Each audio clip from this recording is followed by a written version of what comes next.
Alright, EPL game week ke 31. 31 ke 30 apa, aku rasa tak payah main tak apa dah Premier League ni. Betul, aku rasa Arsenal memang tak menang dah. Liga ni sebelum ni pun rasa tak menang dah. Rasa Arsenal tak menang tu dah 2 bulan lepas lagi. Dah lama dah. Lepas tu dia pergi drop point pula. Terseksa nak tunggu sampai game week sampai 38. Terseksa. So Arsenal ni betul satu sama. Dia kata tak mau buat video lah. Tapi kena buat juga sebab period cuti raya pun dah habis. Tapi satu aku nak cakap pasal Arsenal kan. Dia memang takkan biar kita raya dengan tenang lah. Memang raya dengan tenang je lah dengan Arsenal. Hari tu menang dengan Fulham. Aku terkejut juga. Selalunya raya ni Arsenal selalu buat terkejut. Tak menang apa. So dia menang, Alhamdulillah kali ni. Inilah reality check dah.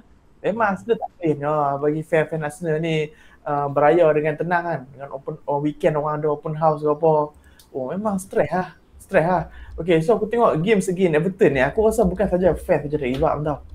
Aku rasa sekali Arteta pun dah give up. Sebab aku tengok dia buat sampai 5 pertukaran untuk first team lawan Everton. Betul.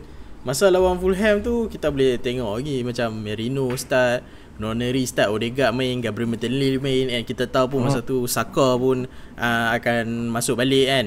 Sebab dia buat announcement dekat Instagram dia apa semua kan. Masa dia nak masuk tu memang roaring lah kan. Tapi aku rasa disebabkan tengok result Liverpool, lepas tu next game Arsenal lawan ni lah Real Madrid kan. So menyebabkan aku rasa lawan Everton ni aku tak tahu lah nak give up atau dia simpan play utama dia lah kan. Tapi basically dia start Sterling, Trossard, Noneri. Lepas tu midfield boring lah. Midfield bagi aku cakap banyak kali, midfield ni adalah midfield defensive Arsenal lah. Merino, Jorginho dengan Declan Rice. Tak silap aku 3 orang ni main masa main lawan Spurs dekat Tottenham Hotspur Stadium. Arsenal menang 1-0 lah. Tapi memang sangat-sangat tak ada chance creation langsung lah boleh kata kan. So macam kali ni aku rasa Arteta separuh give up, separuh nak simpan player untuk Real Madrid dengan harapan macam lebih baik simpan untuk untuk cuba ke Champions League daripada hang macam nak cuba untuk Premier League bagi aku. Basically macam dia fokus on Champions League punya competition lah. Dan aku tengok preview dia masa pre-match sebelum game Everton ni. Reporter tanya, adakah sekarang ni Arsenal lebih fokus kepada Champions League as compared to Premier League lah. Dia kata macam Premier League macam mungkin tak menang apa tu kan. Arteta kata tak, tu pemikiran yang salah. Dia kata fokus adalah untuk game Everton ni. Sebab hang kena menang against Everton, lepas tu dia bagi moral boost untuk game Real Madrid. Fokus apa. Lepas tu Arteta kata bagi moral boost. Lepas tu dengan Everton pun ada draw. Lepas tu aku pun tak tahu lah moral boost ke apa. Tapi still tak apa, kita nak kena review game. Aku kata walaupun Arsenal play half daripada team itulah adalah direhatkan untuk game Real Madrid, tapi Arsenal still play very well. Dia control the game very well dalam first half. Especially bila nampak dalam setup macam ni, Odegaard tak ada, number 10 tak ada, and Arsenal pun tumpui, striker tak ada. Tapi dia berjaya dapatkan gol, aku happy lah. Gol tu macam mana lagi nak dapat gol kalau tak ada number 10? Melalui high pressing, opponent buat mistake di bahagian tengah dan curi bola, lepas tu score. And aku rasa cantik lah gol yang Arsenal buat tu. Aku rasa Idrissa Gueye kot, yang dia tanduk ke belakang lepas tu Sterling capitalize lah. Sterling dapatkan bola, Sterling bawa bola Johor. Sterling bawa bola Johor. Lepas tu dia passing dekat Trossard. Dan Trossard kredit kat dia. And aku pun tertipu dalam move tu. Sebab aku ingat Trossard dia nak cut inside tau. Dia nak cut inside, lepas tu curl lah. Tapi sekali lagi dia silang buat macam nak cut inside. Lepas tu defense tu tertipu. Kira dia ada extra space and time lah. Lepas tu dia tiba kaki kiri. And tengok gol tu memang lawa lah. Low driven ke far post. Dan berapa kali dah aku kata, the only player yang ada this kind of finishing ability dalam squad Arsenal, dia seorang lah. Memang dia seorang lah. Tapi in the future mungkin dua. Sebab weekend tu aku duk tengok compilation gol Gyökeres, semua gol macam tu. Tapi tengok gol Gyökeres semua gol macam tu tau. Aku tengok start Gyökeres ni gila tau. Gila. sejak Amorim keluar tu pun banyak skor gol dia, tak silap aku. Goal involvement dia lagi banyak daripada Perez lah. Tu lah gila. So tak apa, tu pasal minyak lah. Sana Sesko, sana Isak, tiba-tiba Gyökeres Dulu apa? Sesko lah, Isak. Itu Gyökeres lah. Tak apa, tapi kita akan cakap pasal Gyökeres ni sebab sejak Andre Berta masuk ni banyak transfer move yang dia ada initiate. Tapi sekarang kita review game dulu. Second part video kita akan cakap pasal tu. Dan Trossard, fun fact pasal Trossard, aku rasa since Christmas dia dah bagi 7 goal contribution untuk Arsenal. Tapi 6 daripada goal contribution tu semua daripada kaki kiri dah. Goal dengan assist lah maksudnya. Goal dengan assist dalam Premier League. Dia main kaki kanan lah. Kaki kanan, ya, dia kaki kanan. Dia kira macam Cazorla ambidextrous. Orang tak tahu dia kiri kanan. Tak tahu. Tapi Trossard okey lah kan. Trossard boleh lah, tapi kira advantage Trossard ni dua-dua kaki dah hidup lah. So fun fact dah 6 daripada goal contribution dah kaki kiri, which is kaki weak foot dia lah. Kaki weak foot dah. So Arsenal 1-0, aku happy going into second half, and Arsenal pun tak concede banyak chances dalam first half. Tapi going into second half lah, Start second half tu dapat penalty. Penalty ni hantar aku cakap sepanjang season ni banyak decision yang go against Arsenal. Referee nak jadi divorce, referee nak jadi nak jadi box office ke? Referee nak jadi box office ni, aku sampai dah penat nak react. Dan aku rasa yang ni bukan penalty lah. Ni bukan penalty, tapi kalau Lewis Kelly ini yang dia tarik awal tu dia tak lepas sampai hujung, yang tu penalty. Hello. Kalau macam mana bagi aku benda tu initiate outside the box lah kan. Ya. Tak tahulah aku pun geram ke. Dia nak complain pun dah complain benda dah selesai dah. Maksud aku EPL dah scrap lah kan. Hang pun macam tak ada energy kan nak complain buat apa. Tak ada energy nak complain dia. Tapi sampah lah kan dengan ref macam tu. Sebab Skelly ni dia macam kena for the 2025 very scrutiny dia kena teruk lah kan. First kali adalah red card dia yang kat Wolf, blown out of proportion gila, sampai gila-gila semua orang terpaksa buka mulut untuk komen. Dengan siapa komen Howard Webb apa semua komen, ada semua pakai keluar tapi lah kali rescinded. Lepas tu the next game ke dia sikit lagi nak kena red card kan. Ya betul. Pasal sepak tu. Second yellow betul tak? Okay, yellow. Aku tak ingat lah apa. Lepas tu the next game lepas tu pula juga sama, dia kena red card lawan West Ham betul tak? Which is against nama apa dia tu? Right wing West Ham. Kudus. Kudus ya. Kudus. So kat situ dia dah kena dah. Lepas tu dia masuk England. Masuk pergi England tu, aku tak tahu lah pasal apa, banyak gila fan England. Memang best dia gila-gila kan. Memang dia pun kata ni tau. Dia kata dia budak belagak. Budak nak up something macam tu. Sebab padahal England post gambar dia pakai baju, dia pakai baju stylish sikit ya pun. Dia baru sampai. Dengan luggage dia. Dia kata buat kemas, pakai style buat kemas. Aku serius tak faham kan. Lepas tu aku rasa the pressure got to him lah. Tapi dia main angkat England mantap gila lah. Mantap lah, debut gol. Tukar memang minat dia lah. Lepas ni aku rasa dia stay lah. Dia memang the man to beat untuk kat left back tu lah, kat England. Lepas tu sekarang ni dengan Fulham dia main okey. Lepas tu main sekarang ni lawan Everton lah kan. Bagi aku the fall yang dia dah kena tu aku tak faham lah. Macam mana hang boleh kata betul penalty. Hang ref ni bukannya ref yang baru main tau. Depa ni experience ref. Hang boleh tahu bila player tu dive ataupun player tu memang betul-betul jatuh kan. Yang tu aku tak boleh terima. Apa awaknya hang tak boleh macam, disebabkan hang ada VAR sekarang kan. Hang ada VAR sekarang, hang boleh tengok player ni. Kita tengok banyak kali pun depa kata player ni buat lebih-lebih kan. Depa sendiri cakap kan, player ni buat lebih-lebih, so depa takkan bagi kan. Tapi why not yang ni hang tak buat benda yang sama. Yang tu yang aku tak faham. So bila kalau aku sebagai ref, kalau aku ref, hang tengok kat VAR, hang tengok player ni buat lebih-lebih, confirm aku tak bagi foul. Senang cerita. Melainkan tu betul-betul foul, baru hang bagi. Masalahnya ni tak memang apa, Harrison tu pun dia memang dia buat lebih-lebih, tapi dia pun sendiri tak claim penalty. Tapi VAR buat rajin. Job dia buat VAR check. VAR pergi check, VAR pergi buat rajin, kan? Lepas tu benda tu bukan clear and obvious error pun lah, kan, betul tak? Kan? Yang tu yang aku geram. Depa selalu sorok di belakang alasan clear and obvious error, kan? Siapa yang menentukan benda tu clear and obvious error? Depa juga. That's the problem. Kok lah ada badan lain kata ni clear and obvious error, lepas tu dia bagi kita VAR so review, kan? Lain cerita kan. Tapi in the end bagi aku ridiculous lah. Aku nak complain lebih pun tak payah, kan? Tapi ref macam ni perlu dibanteras lah.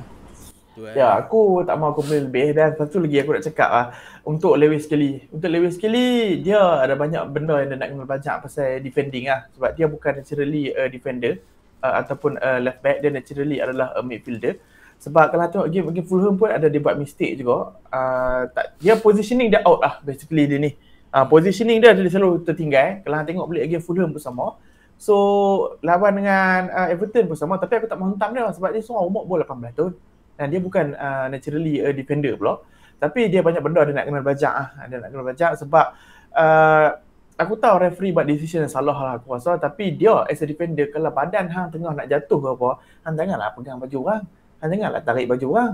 Kan dia posisi dia tengah tak stable, tengah nak jatuh. Tapi hang pegang baju orang, kalau hang kena kat striker macam Harry Kane apa yang suka berlakon apa, dia lagi pandai Harry Kane. Dia lagi pandai tunjuk benda tu menjadi real. So yang ni kalau fight apa bola atas pun dia boleh pandai berlakon. Dia yang buat dia pandai berlakon. So banyak benda dia kena belajar dari segi defensif. Tapi ada sekali tu hang nampak yang dia rasa dia buat mistake sebab dia rodong daripada bawah sampai atas. Tu memang trademark dia lah. Dan sekali tu dia rodong sampai dapat free kick. Satu lagi aku nak cakap tak pasal decision ref yang silap lah. Silap aku rasa dia picuk whistle sebelum game habis. Aku cili aku tak tengok ah. Aku tutup game dah. Tapi aku dah baca Twitter lah bab tu. Aku tak faham apa jadi sebenarnya. Okay, so masa tambahan 4 minit aku rasa. Lepas tu masa tambahan 4 minit, lepas tu kan dekat stadium ada skrin besar. Lepas tu dia baru 3 minit 50 ke 3 minit 40 saat. Macam tu ada lagi 20 saat. And Everton tengah dapat free kick yang dekat halfway line. Keeper dia pun nak sepak pada dalam kotak penalti Arsenal lah. So last time untuk mereka lah. Dia pergi tiup. Lepas tu hantar player semua, player Everton semua tunjuk bawah. Hang tengok scoreboard. Hang tengok masa. Lepas tu dia tunjuk jam dah. Jam aku habis dah. Nah, jam habis apa? Tu dia tunjuk skrin besar kan tu. Lepas tu dia kata tak apalah, jalan. Jalan sepak free kick tu perempuan habis ya. Kata malu orang malu lah. Sebab tu lah. Aku baca kata jam dia rosak lah apa lah. Dia kata ni jam aku kata dok apa. Dia set Y tu, dia tekan awal. Dia set Y apa tu. Dia set Y lah betul ya. Okay, so satu sama tak tahulah nak cakap macam mana sebab Liga pun dah habis. Apa tu hang nampak lah dalam Sekah kita bawa masuk Saka, Martinelli, lepas tu Odegaard for final 20 minutes, Timber pun masuk dalam final 25 minutes tu untuk bagi panas badan apa untuk game ke Real Madrid nanti lah. So now nak preview games against Real Madrid. So aku rasa aku excited sebenarnya nak lawan dengan Real Madrid. Sebab nampak tim ni ada Arteta berapa tahun dah? 4 tahun, 5 tahun apa? Dah phase kelima orang kata sekarang ni Arteta ni tim yang dia build. Kita nak tengok tim Arsenal ni kena tested dengan one of the best big team lah, which is Real Madrid. Tapi harapan aku ni musnah last week lepas Gabriel injured. Betul. Sebab bagi aku rasa Gabriel adalah the first permanent signing Arteta kot. Adalah Pablo Mari lah apa semua tu yang loan dulu. Tapi dia aku rasa the first signing Arteta aku rasa. Permanent signing. Memang dah loan tu pun tak silap aku Gabriel dulu kan.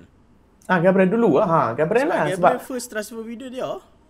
Arteta masuk Januari 8 Januari kot. Lepas tu sama tu. Betul, sama tu terus Gabriel. So Gabriel ni kira memang signing yang berjaya lah. Signing pertama. Lepas tu over the course of Arteta punya building team ni, dia tak buang Gabriel. Gabriel stay sampai sekarang dan reputasi dia naik sebagai leader untuk Arsenal lah.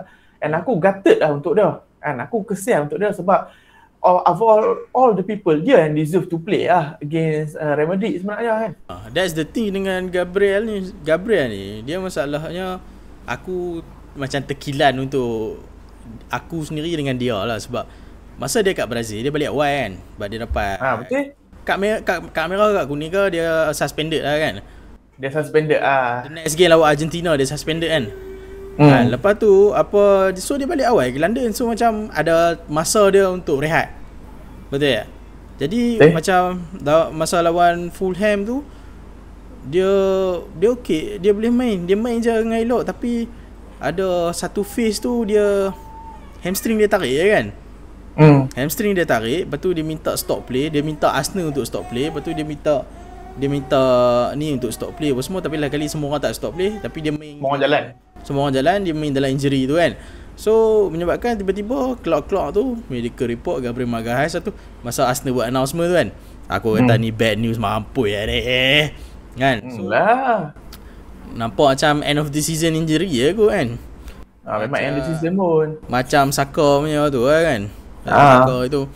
So game lawan Real Madrid ni aku takut sikit sebabnya Mbappe bro, bukan orang lain. Mbappe, Vini Junior, Rodrigo. Macam belah kiri tu aku okey lagi. Mungkin sekali boleh fight dengan Rodrigo kan. Vini Junior mungkin Timber boleh cover kan. Ni semua kemungkinan ni kan. Lepas tu main dekat Mbappe, aku tahu Saliba, aku tahu dia boleh contain Mbappe. Dia pernah buat, bukan tak pernah buat kat Saint-Étienne dengan Marcel kan. Marcel betul. Dia pernah buat. Tapi belah kiri tu Gabriel Magalhaes akan digantikan, ada dua nama je, Ricardo Calafiori dengan Jakub Kiwior. Dua-dua ni masalahnya bukan tak bagus, tapi memang ada bozo moment. Ada bozo moment tu mesti ada dalam satu game. Calafiori ni tak ada cerita kan. Si Jakub Kiwior tu memang lawan Everton tu dia man of the match kan. Tapi aku still tak boleh percaya dia Mbappe bro. Mbappe buat celaka sikit, pusing-pusing sini, libas-libas sini, betul tak dia memang kena. Memang terbalik tak kata apa. Tapi so line up yang aku expect adalah Jakub Kiwior main kat situ lah.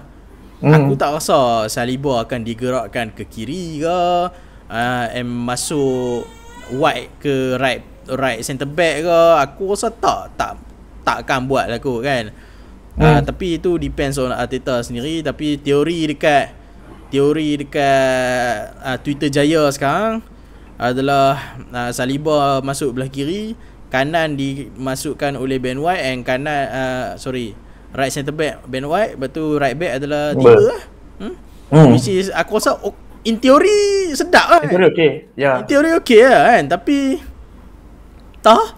aku pun tak boleh cakap apa. Aku rasa in teori okey sebab ramai fan Arsenal duk argue kata Saliba ni dekat France dia main left centre back. Konate ataupun Upamecano yang main right centre back untuk France lah. Kat Euro dia main left centre back sampai menang Euro, masuk dalam team best 11 kan sebagai centre back, main untuk left centre back. Tapi aku kenal Arteta macam mana? Aku kenal Arteta ni, dia prefer right centre back kaki kanan dan left centre back kaki kiri. Kalau ikut, aku rasa better macam Ben White masa mula masuk Arsenal, naturally dia adalah centre back. So dia awal-awal dulu pun dia partner centre back Gabriel. Lepas tu second season pun dia main right back. Tapi aku tahu Arteta ni macam mana. Dia memang takkan letak Saliba left centre back. So aku rasa Kiwior yang akan main. Sebab publicly nampak macam dia bagi confidence kat Kiwior lah. Lepas tu Saliba main right centre back dan kanan tu open, Ben White ataupun Timber. Tapi kalau diberi pilihan aku akan pilih Timber lah compare to Ben White. Sebab aku rasa Timber 1v1 defending more solid. More secure as compared to Ben White. Sebab Ben White pun kena Zaha pun kena, Rashford. Dengan Zaha pun kena, betul, dengan Rashford pun kena. Tapi Ben White kelebihan dia as compared to Timber, dia overlap lagi best. Dia energy dia naik turun, lepas tu dia overlap, cross semua lagi cantik daripada Timber lah. Timber dia takers. Dia boleh pegang bola very secure, tapi bila dia overlap tu chance creation dia kurang sikit as compared to Ben White. Tapi hang talking about nak lawan winger yang paling laju di dunia sekarang. Vinicius Junior paling laju di dunia kan. Laju aku tak tahu lah, tapi the most tackles dangerous lah. The most tackle. Tapi tu Martinelli lah aku rasa sekarang. Sebab aku tengok lawan Everton tu, dia macam dapat pasport dia balik dapat Brazil. Ya betul lawan Fulham. Tapi Vini lah. Saya orang ingat aku serius pula kan. Tapi Vinicius Junior the most dangerous wingers in the world lah. Memang the most dangerous winger in the world right now. Betul lepas pun mungkin deserve Ballon d'Or. Pernah nampak dia tapau Kyle Walker, pernah nampak dia tapau semua right back in the world lah. Semua ketak ada. Ben White, fun fact, aku pernah dengar Ben White interview dengan Ben Foster kat Amazon Prime. Dia kata kalau boleh dia tak mau jumpa Vinicius Junior. Dia kata dia ketak nak jumpa Vinicius tu masa tahun lepas punya interview ke apa. Masa Arsenal tak ada opportunity nak jumpa Real Madrid. Bukan masa dia injured ke? Masa dia injured lah kan. Masa dia injured tak main semua. Tak silap aku interview dia baru tu. Baru betul tahun ni. Yang depa jalan bawa anjing tu. Depa jalan bawa anjing dalam hutan tu kan. Dia kata kalau boleh setiap minggu dia kata lah posisi right back adalah posisi yang paling susah di dunia ataupun dalam Premier League. Sebab cuba ingat beliau winger yang talented main kaki kanan nanti tak? Ya, winger talented kaki kanan, lepas tu winger talented akan main kiri. Lepas tu dia kata every weekend dia ada ditested dengan dalam Premier League ni winger yang gila-gila punya semua kaki kanan macam kalau Soodoi ke apa ke yang betul-betul yang power. Memang kaki kanan main kiri. Tapi dia kata in the world tu dia Vinicius Junior lah. Tapi tu pun dia ketang tau nak jumpa Vinicius Junior. Pasal aku rasa kalau hang ketang aku bagi timba je lah. Okay, tu aku rasa backline Arsenal ke fill in lah. Dan hang pun nampak macam Arteta rest kan Odegaard, Partey apa semua. So aku rasa yang akan start in midfield adalah Odegaard, Partey dengan juga Declan Rice. Tapi striker sekarang hang nampak macam mana Trossard score. Adakah hang akan bagi Merino ataupun Trossard yang akan striker? Aku rasa Trossard, aku rasa Merino kot.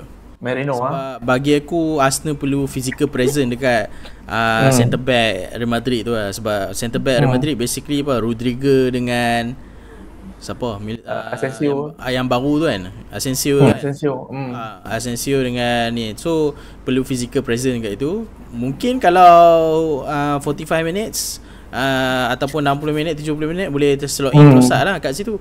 Tapi aku rasa Merino start, and right wing of course lah akan Saka, and left wing aku rasa dengan performance yang aku rasa dua game ni mantap ke, so Gabriel Martinelli lah.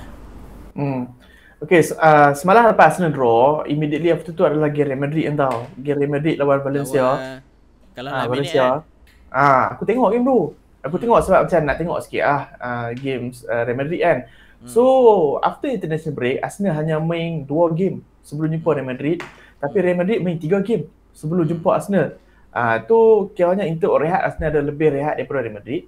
Tapi bila hang tengok squad Real Madrid semalam pun mereka rehatkan beberapa player Thibaut Courtois semalam dia kena knock, so dia tak main semalam. So keeper reserve main. Back kiri pun Mendy tak main, dia bagi Fran Garcia main. Siapa lagi tak main? Camavinga direhatkan, Rodrigo tak main. So hang nampak depa rehatkan players tau. Asensio tak main, depa rehatkan players. Dan aku nampak nama kat bench Real Madrid tu yang ada opportunity untuk masuk dari second half. Rodrigo, lepas tu Thibaut Courtois lagi ada, Alaba ada, lepas tu Camavinga. Memang player yang top-top lah. Endrick, Bobby Charlton kan. Kira compare dengan Arsenal, memang Real Madrid is a better team lah. Aku bayang kalau mereka nak tukar game plan, mereka boleh. Arsenal hanya ada satu game plan saja going to Real Madrid team, dan player Arsenal boleh tukar. Aku rasa Trossard Merino saja. Nak guna finisher yang clinical Arsenal ataupun nak guna target man untuk tarik orang lain untuk creating chance. Aku rasa yang tu je game plan yang Arsenal ada. Tapi Real Madrid, aku nak cakap, aku tengok mereka, aku rasa last weekend masa pagi raya lah something tu, mereka dengan Sociedad mereka bola 4 biji. Lepas tu semalam pun mereka kalah dan Vinicius Junior miss penalty. Vinicius Junior miss penalty sampai Ancelotti kata okay, mungkin dia akan consider untuk tukar Mbappe main Mbappe sebagai penalty taker pula So apa yang aku nak kata kat sini, Real Madrid memang Champions League heritage lah. Memang Champions League heritage, advantage yang mereka ada di Arsenal adalah experience dan juga squad depth lah. Dan dalam bench mereka pun top players, tapi mereka still boleh bolos.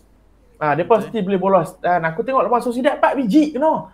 4 biji mereka bolos. Dan semalam pun mereka concede goal set piece. Dan aku rasa tu yang aku rasa terkilan lah bila Gabriel tak boleh main, sebab kalau Arsenal nak capitalize against Real Madrid mungkin melalui set piece lah.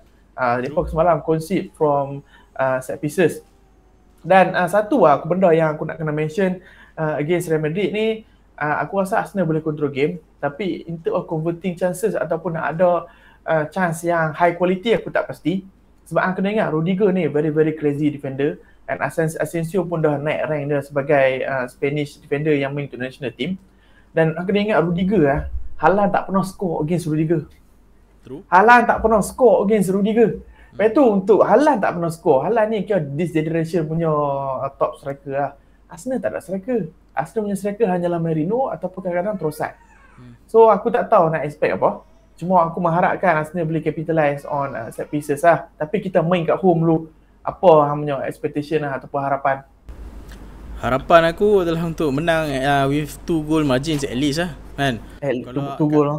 2 goal lah. Kalau hang kata Rudiger tak boleh, Merino tak boleh beat Rudiger, fine. Tapi Merino duduk situ bukan sebagai main goal scorer punya threat lah bagi aku kan. So dia akan jadi target man untuk tarik defender pergi kat dia, menyebabkan player yang available sekarang iaitu Saka dan Gabriel Martinelli depa free lah. Bila depa free, kita boleh nak create more chances and score more goal lah. And Saka kiri sekarang ni untuk Real Madrid adalah antara Mendy dengan siapa? Fran Garcia. Kadang-kadang Camavinga. Camavinga. Tapi tak silap aku, Tchouaméni bukan tak boleh main ke lawan Arsenal first leg?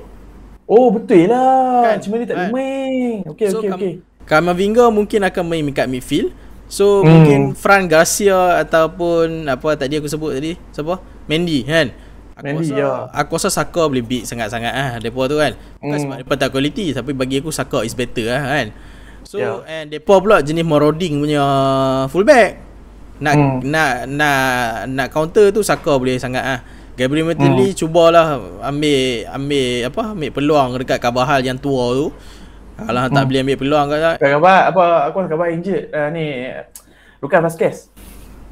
Lucas Vazquez susah kau. Dia tu bukan sebab apa, dia rajin itu tak Lucas Vazquez. Dia rajin betul. Dia rajin kan. Tak. Aku tengok semalam Tapi kadang-kadang Valverde main right back kan. Aku tengok semalam tau Lucas Vazquez main right back. Dia memang bocok dia bocok dan dia banyak tak jaga positioning. Tapi beza dia apa? Valverde tu dia lari turun bawah weh. Dia duk cover Lucas Vazquez. Tapi semalam pasal Lucas Vazquez bocok sebab cuma ni kena main centre back. So Valverde kena main left midfield, Modric main right midfield. Normally sama ada Valverde back kanan ataupun Vazquez main back kanan, lepas tu Valverde main right midfield. So dia duk cover Vazquez. So persoalan sekarang dalam lawan Real Madrid nanti, aku rasa Modric tak main lah. Aku rasa Modric tak main ke? Aku rasa Modric tak main. Midfield depa CDM Camavinga. Lepas tu left midfield ataupun advance midfield dia Bellingham. Lepas tu right midfield dia Valverde. So kalau Valverde main right midfield, memang payahlah nak attack Lucas Vazquez. Sebab Valverde memang akan cover Vazquez ni. Semalam dia tak cover sebab dia main different midfielder punya position. Memang bocok Vazquez. Tapi itulah. Boleh lah nak attack Vazquez kalau Valverde tengok main mana. Betul lah. Tengok Gabriel basically apa yang nak cakap, Saka dengan Gabriel Martinelli kena ambil peluang lah. Sebab Hana harap Merino untuk cuba cari peluang nak beat Rudiger ataupun Asensio, jangan harap lah. Bukanlah, jangan harap. Macam very tipis lah kan.